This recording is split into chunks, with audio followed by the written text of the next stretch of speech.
O te tulai atu ma le anganga whaaloalo lava. Wā pa ia mawurunga o a whio masasau nei. E mua ona o moli atu le anganga whaafitai. Le anganga whaafitai tele. Ma le loto maulalo. Tu sai ma le neia fiafi. Whaafitai saunoanga o tuanai pe ona saunoai le fionga le fionga ia patele wale tātou taulanga si tia le nei tūla fiafi. Apena fo le saunoanga le fionga le mista fionga ia aupito. Le fo isa toe fono whaapi atu le saunoanga matango fie le fionga ia la uli se Michael Jones.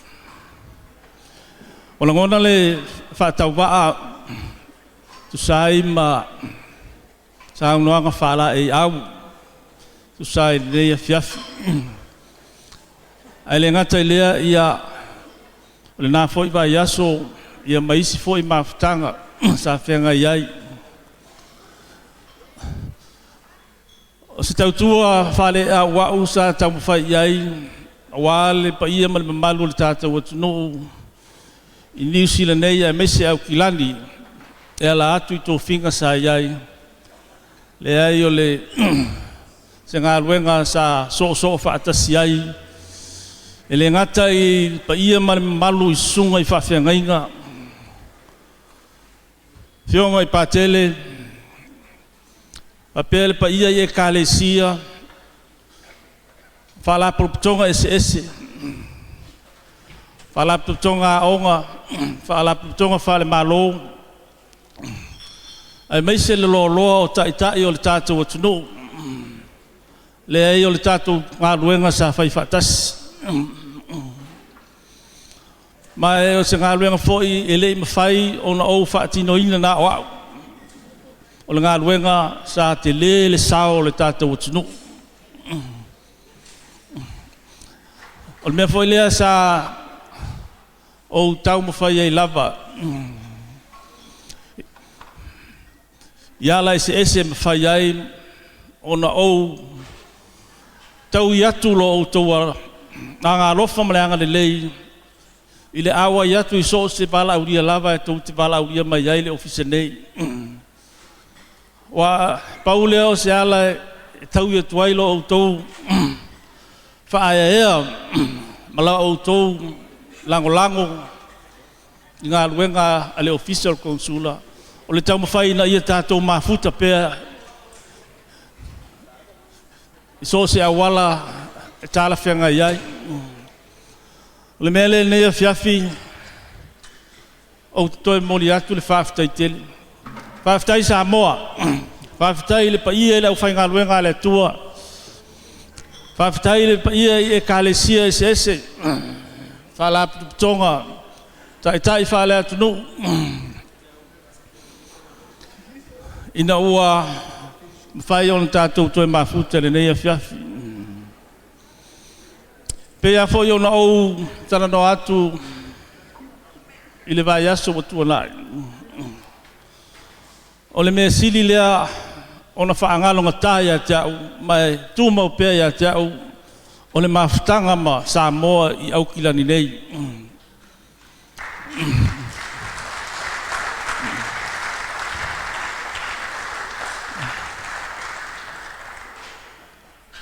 O la o tau lango, o la o tau whaaloalo, o la o tau whaaya ea, o le ate o magu do fatu.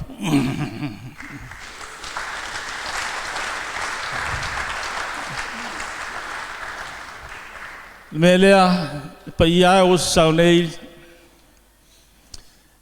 whaafitai tele. Le u whainga luenga tofi le tua i so se whatawhai taulanga, whapea foi le to ina malolo, fionga i pātele, Alap do tonga tama matene tuai o asosi SS. Me se foi Whionga I li felela tamai tai sa whawhitai tele. Wa langona lava foi le matamuli ma le whatawa ona o le tele o lo tō tamau a inga wa tō esea ona o lo titi whaitama ma lo tō manatu mai le tātou mawhitanga. Sfuru tolu tau sanga o se teimi umi. Mai o se teimi mua foi lea mo umi ai se tō whinga o se Konesula I nei au kilani.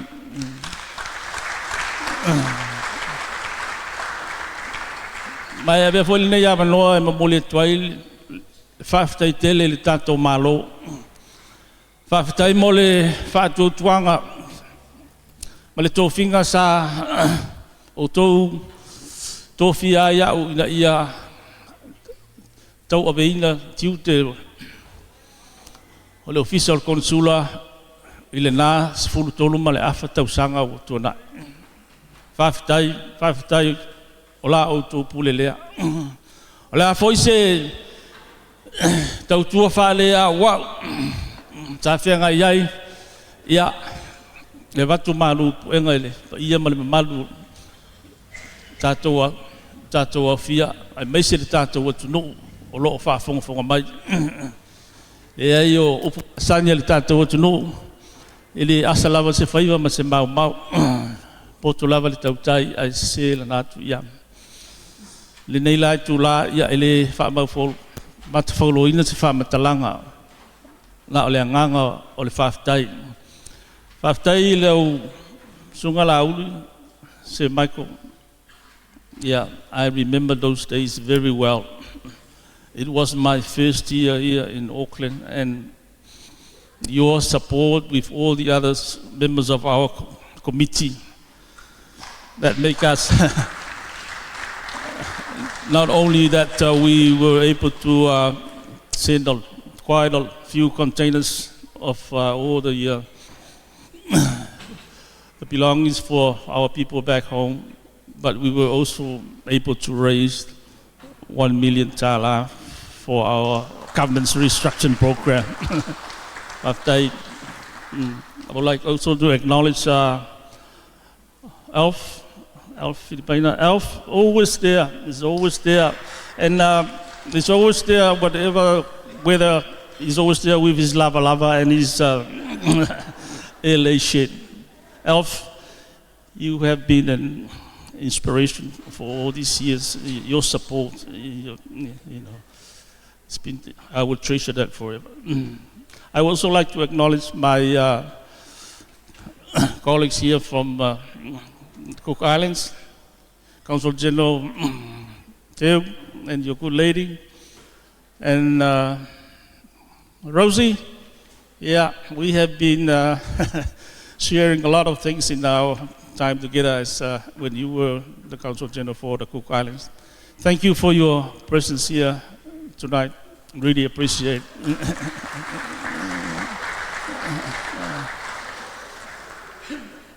And I would like to acknowledge my dear friend, Mr. Aupito.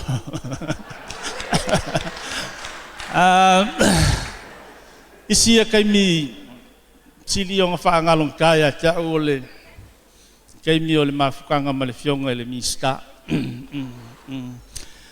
Ole alava le tulanga o lona tō whinga wha le mista ia e lo mai lava I lalo ona tau mwhaina ia mama futa.